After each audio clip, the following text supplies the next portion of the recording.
सत्कारयोग गुरु की संगत जी, बड़े धनता दे योग हो जेड़े आपो अपने घरां अंदर बैठ के सतगुरु जी की रब्बी बाणी दे नाल जुड़े बैठे हो।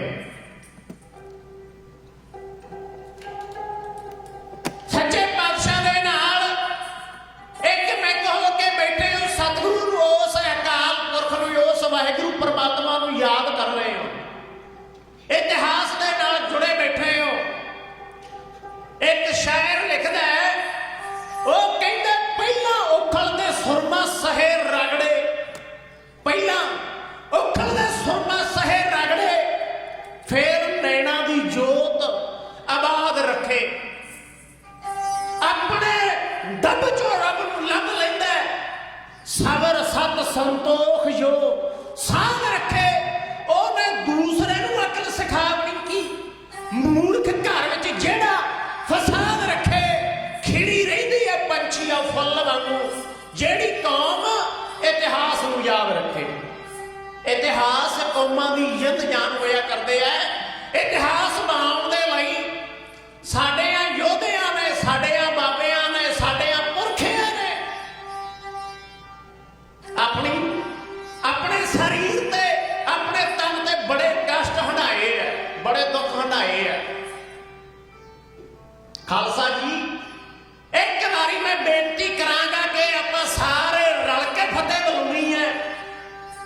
ਉਹ फतेह ਜਿਹੜੀ फतेह ਨੂੰ कोई मुका नहीं सकिया, ਉਹ फतेह ਜਿਹੜੀ फतेह ਨੂੰ कोई झुका नहीं सकिया, ਉਹ फतेह ਜਿਹੜੀ ਨੂੰ कोई खत्म नहीं कर सकिया।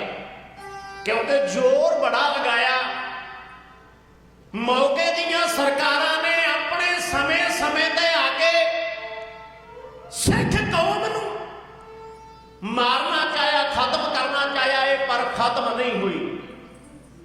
क्योंकि इत्थे सच्चे पातशाह गुरु नानक महाराज, सच्चे पातशाह दा हत्थ ते शहीदां दे खून दे नाल सिंजी गई ये कौम है। ये कौम दा बूटा मुक नहीं सकता। मैं बेनती करांगा ਜਿਹੜੀਆਂ ਭੈਣਾਂ ਮਾਵਾਂ ਆਪਣੇ ਘਰਾਂ ਵਿੱਚ ਬੈਠ ਕੇ ਇਸ ਵੇਲੇ ਟੀਵੀ ਦੇ ਰਾਹੀਂ ਇਸ ਪ੍ਰੋਗਰਾਮ ਨੂੰ ਵੇਖ ਰਹੀਆਂ ਨੇ, ਖਾਲਸਾ ਜੀ मैं बेनती करांगा 1-2 मिनट वास्ते मैं गल करके फतेह बुला के अगला जो इतिहास की लड़ी आ वो प्रारंभ करांगे।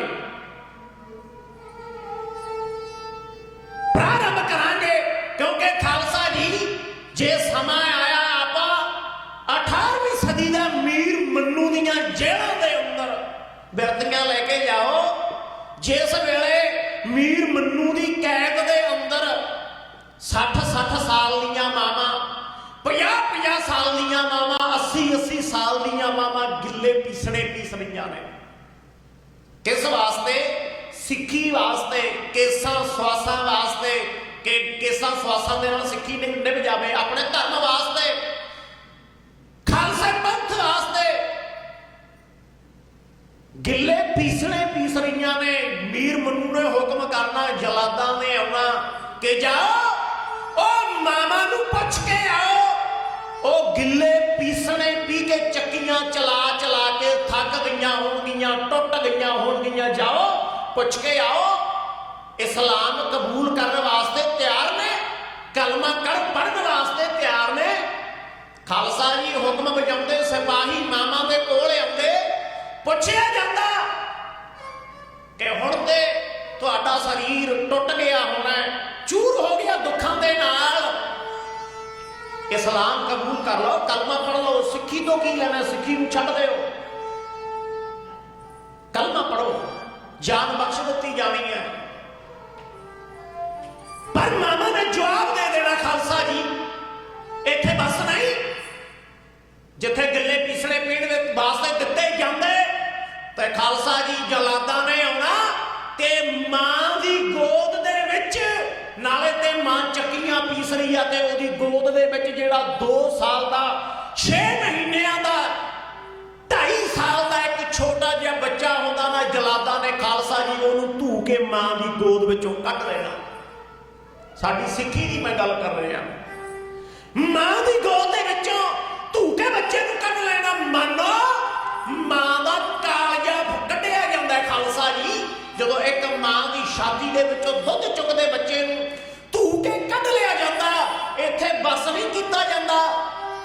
ਤੇ ਖਾਲਸਾ ਜੀ ਮਾਂ ਦੀਆਂ ਅੱਖਾਂ ਦੇ ਸਾਹਮਣੇ ਬਹਿੰਦਿਆਂ ਦੋ ਜਲਾਦਾਂ ਨੇ ਉਸ ਬੱਚੇ ਨੂੰ ਨੰਗਿਆ ਕਰਕੇ ਅਸਮਾਨ ਵੱਲ ਨੂੰ ਸੁੱਟ ਦੇਣਾ, ਉੱਪਰ ਵੱਲ ਨੂੰ ਸੁੱਟ ਦੇਣਾ, ਤੇ ਦੂਸਰੇ ਜਲਾਦ ਨੇ ਥੱਲੇ ਆਉਂਦਿਆਂ ਨੇਜਾ ਕਰ ਲੈਣਾ। ਖਾਲਸਾ ਜੀ ਜਿਹੜੀ ਮਾਂ ਦੀ ਗੋਦ ਵਿੱਚ 2 ਮਿੰਟ 4 ਮਿੰਟ ਪਹਿਲਾਂ ਬੱਚਾ ਮਾਂ ਦੀ ਛਾਤੀ ਵਿੱਚੋਂ ਦੁੱਧ ਪੀ ਰਿਹਾ ਹੈ, ਉਹ ਮਾਂ ਦੀਆਂ ਅੱਖਾਂ ਦੇ ਸਾਹਮਣੇ ਵਹਿੰਦਿਆਂ ਉਹਦਾ ਸਾਰਾ ਸਰੀਰ ਬੱਚੇ ਦਾ ਨੇਜੇ ਦੇ ਵਿੱਚ ਧਸ ਜਾਣਾ। ਇਹ ਸਾਡੀ ਸਿੱਖੀ ਹੈ। ਫਿਰ ਪੁੱਛਣਾ ਕਿ ਇਸਲਾਮ ਕਬੂਲ ਕਰ ਲਓ, ਨਹੀਂ ਧਰਮ ਨਹੀਂ ਛੱਡਣਾ, ਸਿੱਖੀ ਨਹੀਂ ਛੱਡਣੀ, ਕਿਸਾ ਸਵਾਸਾ ਸੰਗ ਨਿਭਾਉਣੀ ਹੈ। ਇੱਥੇ ਬਸ ਨਹੀਂ ਖਾਲਸਾ ਜੀ ਜਲਾਦਾਂ ਨੇ ਉਸ ਤੜਫਦੇ ਹੋਏ ਬੱਚੇ ਦੇ ਮਾਵਾਂ ਦੀਆਂ ਅੱਖਾਂ ਦੇ ਸਾਹਮਣੇ ਟੋਟੇ ਕਰਕੇ ਗਲਾਂ ਵਿੱਚ ਹਾਰ ਪਾ ਦੇਣੇ। ਤੇ ਖਾਲਸਾ ਜੀ ਮਾਵਾਂ ਨੇ ਫੇਰ ਵੀ ਇਹ ਵਚਨ ਉਚਾਰਨੇ ਕਿ ਤੇਰਾ ਕੀਆ ਮਿੱਠਾ ਲੱਗਾ, ਹਰ ਨਾਮ ਪਦਾਰਥ ਨਾਨਕ ਮੰਗਿਆ। ਸੱਚੇ ਪਾਤਸ਼ਾਹ ਤੇਰੇ ਭਾਣੇ ਅੰਦਰ ਹੈ ਜੋ ਹੋ ਰਿਹਾ ਹੈ, ਜੋ ਤੈਨੂੰ ਭਾਉਂਦਾ ਠੀਕ ਹੈ। ਪਰ ਮਾਵਾਂ ਨੇ ਖਾਲਸਾ ਜੀ ਧਰਮ ਨਹੀਂ ਛੱਡਿਆ। ਬੇਸ਼ੱਕ ਮਾਂ ਦਾ ਵੇਖ ਲਈਏ ਆਪਣੇ ਪੁੱਤਰਾਂ ਨਾਲ ਪਿਆਰ ਕਿੰਨਾ ਹੁੰਦਾ ਹੈ। ਪੰਛੀ ਅੰਬਰਾਂ 'ਚ ਉਡਾਰੀਆਂ ਬਹੁਤ ਲਾਉਂਦੇ, ਹੁਸ਼ਿਆਰ ਵੇਖਿਆ ਨਹੀਂ ਕੋਈ ਵੀ। ਕਾਂ ਵਰਗਾ ਆ ਫਲ ਬਹੁਤਿਆਂ ਰੁੱਖਾਂ ਦੇ ਹੋਣ ਮਿੱਠੇ, ਆਨੰਦ ਆਉਂਦਾ ਨਹੀਂ ਬੋਹੜ ਦੀ ਛਾਂ ਵਰਗਾ। ਕਾਲੀ ਦਾਸ ਇਹ ਜੱਗ ਤੇ ਬੜੇ ਰਿਸ਼ਤੇ, ਪਰ ਰਿਸ਼ਤਾ ਜੱਗ ਤੇ ਕੋਈ ਨਹੀਂ ਮਾਂ ਵਰਗਾ। ਕਹਿੰਦੇ ਫਿਰ ਆਪਣੇ ਪੁੱਤਾਂ ਦੇ ਟੋਟੇ ਕਰਵਾ ਕੇ ਗਲਾਂ ਵਿੱਚ ਹਾਰ ਤੇ ਪਵਾ ਲਏ, ਪਰ ਸਿੱਖੀ ਤੋਂ ਅਸੂਲਾਂ ਤੋਂ ਕੋਈ ਇੰਚ ਭਰ ਵੀ ਪਿੱਛੇ ਨਹੀਂ ਹਟਾ ਸਕਿਆ। ਕਹਿੰਦੇ ਫਿਰ ਜਦੋਂ ਸ਼ਾਮ ਨੂੰ ਇਹ ਖਾਲਸਾ ਜੀ ਸਾਡੀ ਸਿੱਖੀ, ਸਾਡਾ ਧਰਮ, ਸਾਡੀ ਰਹਿਣੀ, ਸਾਡਾ ਬਾਣਾ, ਮੈਂ ਉਹਦੀ ਗੱਲ ਕਰ ਰਿਹਾ। ਜਦੋਂ ਸ਼ਾਮ ਹੋਣੀ ਉਹਨਾਂ ਮਾਵਾਂ ਨੇ ਪੁੱਤਾਂ ਨੂੰ ਮਰਵਾ ਕੇ ਸ਼ਹੀਦ ਕਰਵਾ ਕੇ ਜਦੋਂ ਸ਼ਾਮ ਨੂੰ ਰਹਿਰਾਸ ਸਾਹਿਬ ਦਾ ਪਾਠ ਕਰਨਾ, ਉਪਰੰਤ ਅਰਦਾਸ ਕਰਨੀ। ਖਾਲਸਾ ਜੀ ਸੱਚੇ ਪਾਤਸ਼ਾਹ ਦੇ ਚਰਨਾਂ ਵਿੱਚ ਬੇਨਤੀਆਂ ਜੋਦਲੀਆਂ ਕਰਨੀਆਂ ਉਹਨਾਂ ਮਾਵਾਂ ਨੇ। ਇਹ ਸੱਚੇ ਪਿਤਾ ਵਾਹਿਗੁਰੂ ਤੇਰੇ ਭਾਣੇ ਅੰਦਰ ਦਿਨ ਸੁੱਖਾਂ ਦਾ ਬਤੀਤ ਹੋਇਆ, ਸੁੱਖਾਂ ਦਾ। ਪੁੱਤ ਮਰਵਾ ਕੇ ਫਿਰ ਵੀ ਮਾਵਾਂ ਨੇ ਕਹਿਣਾ ਤੇਰੇ ਭਾਣੇ ਅੰਦਰ ਦਿਨ ਸੁੱਖਾਂ ਦਾ ਬਤੀਤ ਹੋਇਆ। ਆ 4 ਪਹਿਰ ਰਾਤਰੀ ਆਉਂਦੀ ਹੈ ਸੁੱਖਾਂ ਦੀ ਬਤੀਤ ਕਰਨੀ। ਅੰਤ ਕਹਿਣਾ ਧੰਨ ਗੁਰੂ ਨਾਨਕ ਨਾਮ ਚੜ੍ਹਦੀ ਕਲਾ, ਤੇਰੇ ਭਾਣੇ ਸਰਬੱਤ ਦਾ ਭਲਾ। ਸਰਬੱਤ ਦਾ ਭਲਾ ਮੰਗਿਆ ਖਾਲਸਾ ਜੀ। ਫੇਰ ਵੀ ਹਿੰਦੂ ਸਿੱਖ ਦਾ ਇੰਨਾ ਮਿਲਾਪ ਕਰਦੇ, ਉਹ ਘਿਓ ਖਿਚੜੀ ਖੰਡ ਤੇ ਖੀਰ ਹੋਵੇ, ਉਹ ਰੋਵੇ ਹਿੰਦੂ ਤਾਂ ਸਿੱਖ ਦੇ ਕਿਰਨ ਹੰਝੂ। ਤੀਜਾ ਮੋਮਨ ਵੀ ਇਹਨਾਂ ਦਾ ਵੀਰ ਹੋਵੇ, ਜਰਮਨ, ਰੂਸ, ਜਾਪਾਨ, ਅੰਗਰੇਜ਼ ਜਿਹੜੇ ਸਭ ਦਾ ਅਮਨ ਲਈ ਚੰਗਾ ਖਬੀਰ ਹੋਵੇ। ਉਹ ਮੱਤ ਆ ਜੇ ਫਰਾਂਸ ਦੇ ਅਮਰੀਕਨਾਂ ਨੂੰ ਪੈਣੀ ਫੁੱਟ ਸੰਸਾਰ ਚੋਂ ਤੀਰ ਹੋਵੇ। ਤੂੰ ਹੀ ਦੀ ਹਰ ਥਾਂ ਆਵਾਜ਼ ਆਵੇ, ਨਾ ਕੋਈ ਪਵੇ ਰੌਲਾ, ਨਾ ਕੋਈ ਗੱਲ ਹੋਵੇ। ਦੋਹੀ ਵੇਲੀ ਅਰਦਾਸ ਹੈ ਮੇਰੀ ਬਾਬਾ, ਤੇਰੇ ਪਾਣੇ ਸਰਬੱਤ ਦਾ ਭਲਾ ਹੋਵੇ। ਬੁਲਾਓ ਖਾਲਸਾ ਜੀ ਫਤਿਹ ਬੁਲਾਓ, ਆਖੋ ਗੱਜ ਕੇ ਵਾਹਿਗੁਰੂ ਜੀ ਕਾ ਖਾਲਸਾ ਵਾਹਿਗੁਰੂ ਜੀ ਕੀ ਫਤਿਹ। ਚੰਦ ਬੇਨਤੀਆਂ ਕਹਿੰਦੇ ਸੱਚੇ ਪਾਤਸ਼ਾਹ ਗੁਰੂ ਕਲਗੀਆਂ ਵਾਲੇ ਮਹਾਰਾਜ ਉਸ ਆਨੰਦਪੁਰ ਦੇ ਕਿਲੇ ਅੰਦਰ ਬਿਰਾਜਮਾਨ ਹੈ, ਆਨੰਦਪੁਰ ਦੀ ਧਰਤੀ ਤੇ ਬਿਰਾਜਮਾਨ ਹੈ। ਮਹਾਰਾਜ ਸੱਚੇ ਪਾਤਸ਼ਾਹ ਦੇ ਉੱਤੇ ਇੰਨੀਆਂ ਕਠਿਨਾਈਆਂ ਆਈਆਂ। ਕਹਿੰਦੇ 22 ਧਾਰ ਦੇ ਪਹਾੜੀ ਰਾਜਿਆਂ ਨੇ ਦਿੱਲੀ ਦੀ ਸਹਾਇਤਾ ਲੈ ਕੇ, 5 ਸੂਬੇਦਾਰਾਂ ਦੀਆਂ ਫੌਜਾਂ ਲੈ ਕੇ, ਉਹਨਾਂ ਦੀ ਸਹਾਇਤਾ ਲੈ ਕੇ ਆਨੰਦਪੁਰ ਦੇ ਕਿਲੇ ਨੂੰ ਘੇਰਾ ਪਾ ਲਿਆ। 8 ਮਹੀਨੇ ਘੇਰੇ ਤੋਂ ਬਾਅਦ ਇਹਨਾਂ ਨੇ ਬਿਆਨਤ ਬਣਾਈ ਕਿ ਕਿਉਂ ਨਾ ਇੱਕ ਖੂਨੀ ਹਾਥੀ ਨੂੰ ਸ਼ਰਾਬ ਦੇ ਨਸ਼ੇ ਨਾਲ ਧੁੱਤ ਕਰਕੇ ਇਹਨੂੰ ਆਨੰਦਪੁਰ ਦਾ ਕਿਲਾ ਤੋੜਨ ਵਾਸਤੇ ਭੇਜਿਆ ਜਾਏ। ਖਾਲਸਾ ਜੀ ਉਸੇ ਤਰ੍ਹਾਂ ਕੀਤਾ ਗਿਆ। ਜਦੋਂ ਪਤਾ ਲੱਗਿਆ ਸੱਚੇ ਪਾਤਸ਼ਾਹ ਮਹਾਰਾਜ ਨੂੰ ਕਿ ਆਨੰਦਪੁਰ ਦੇ ਕਿਲੇ ਨੂੰ ਤੋੜਨ ਵਾਸਤੇ, ਇਹਦੇ ਦਰਵਾਜ਼ੇ ਨੂੰ ਤੋੜਨ ਵਾਸਤੇ ਖੂਨੀ ਹਾਥੀ ਆਉਂਦਾ ਹੈ, सच्चे पातशाह ने आख्या भाई दुनी चंद नूं कि तुसी ये हाथी का मुकाबला करोगे। खालसा जी मौत सामने वेख के महाराज नूं कहदा सच्चे पातशाह बंदियां नाल बंदे लड़दे वेखे आ, कदे जानवरां नाल पशुआं नाल भी बंदियां दी जंग हुई है। महाराज ने यह हुक्म ते ना पूरा उतरदे आखिरकार किले की कंध टप के अद्धी रात के हनेरे अंदर जदों भजन लगा खालसा जी लत टुटी घर विच गया ते सब लंघ करके मौत हो गई। बेमुख होए राम ते लगन जन्म विजोग बड़ियां औंकड़ां तसीहां दुखां नूं झल के सच्चे पातशाह आनंदपुर दे किले नूं उस आनंदपुर दी पावन पवित्र धरती नूं अलविदा कह के हे इउं तुरदे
ਖਾਲਸਾ ਜੀ अलविदा कह के तुर पे।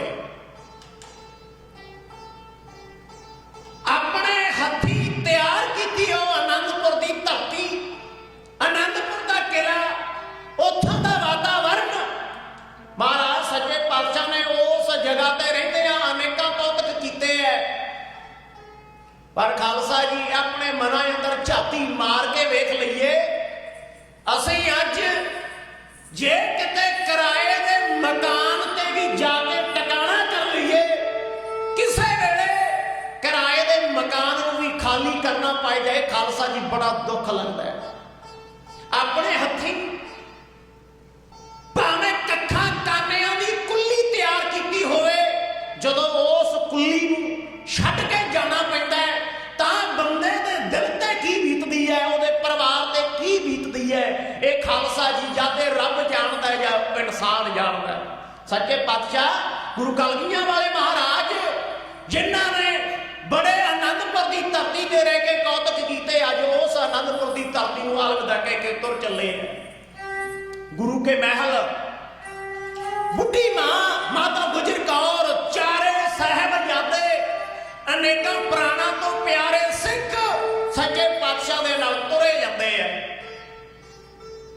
कहते खालसा जी इतिहास इस गल की गवाही दिता है, ਜਿਹੜੀਆਂ ਕਸਮਾਂ, ਜਿਹੜੀਆਂ ਸੌਹਾਂ, ਜਿਹੜੀਆਂ ਸੁਗੰਧਾਂ 22 ਧਾਰ ਦੇ ਪਹਾੜੀ ਰਾਜਿਆਂ ਨੇ ਆਟੇ ਦੀਆਂ ਗਊਆਂ ਬਣਾ ਬਣਾ ਕੇ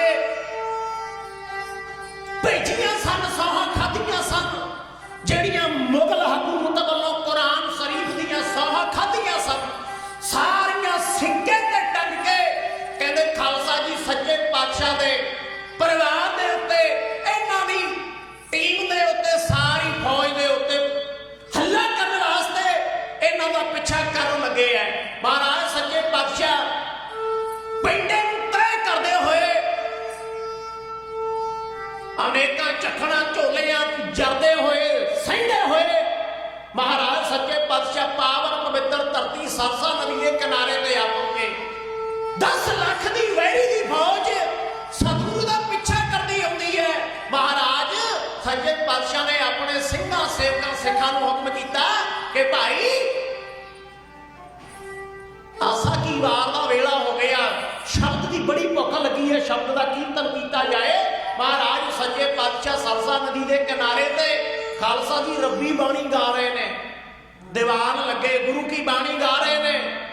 खालसा जी पिछों पता लगे कि 40 लाख वैरी की फौज पिछा करती साडे सिर ते आ खड़ी है, साडी हिक ते आके नच रहे हैं।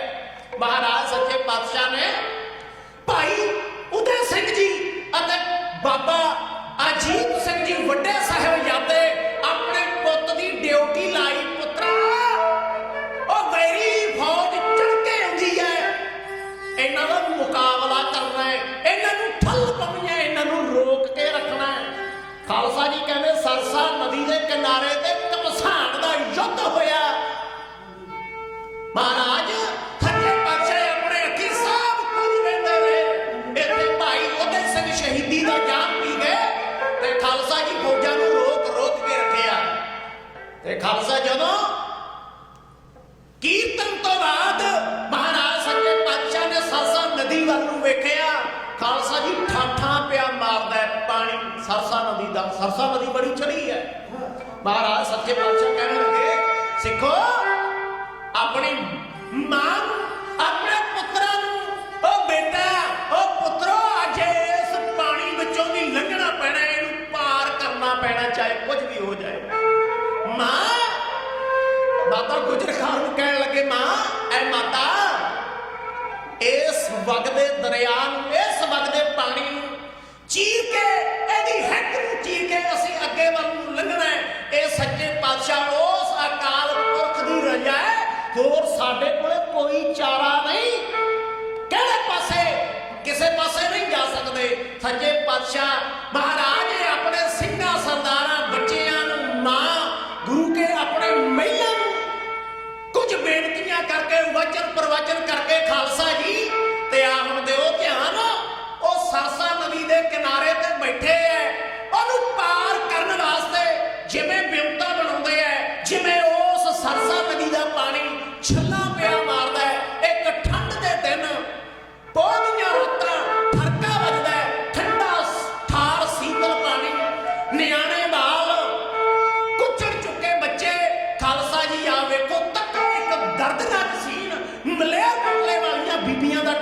ਗ੍ਰੰਥ ਹੈ ਇਸ ਤਰ੍ਹਾਂ ਬਿਆਨ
बड़ियां भुल्लां त्रुटियां रह गईयां ने, अनजान बच्चे समझ के माफ कर लेना। अगे वास्ते अरदास करनी सच्चे पातशाह के चरणों में कि अगे वास्ते समर्थ आ जाए, बल बुद्धि आ जाए। सो आओ खालसा जी, अगलियां विचारां साडे बहुत ही सत्कारयोग ज्ञानी गुरचरण सिंह जी हैड ग्रंथी गुरुद्वारा दशमेश दरबार, उन्हां पासों सरवण करिए। बुलाओ फतेह आखो जी, वाहिगुरू जी का खालसा, वाहिगुरू जी की फतेह।